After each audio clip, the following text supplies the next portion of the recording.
వీడేంటి కోడి చేతిలో పెట్టుకున్నాడు అనుకున్నారా?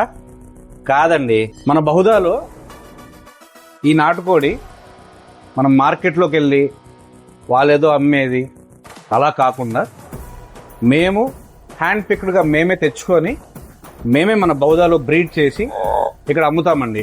మరి ఇక్కడ ఉన్న మన నాటుకోళ్ళు ఇవన్నీ ప్రాణత్యాగానికి సిద్ధంగా ఉన్నాయి.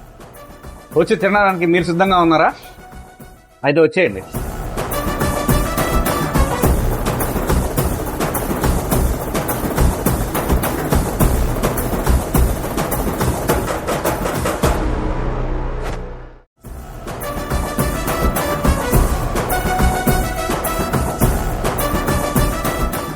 అబ్బాబ్బాబ్బా, మన నాటుకోడి పులుసు మాత్రము అదిరిపోయిందండి.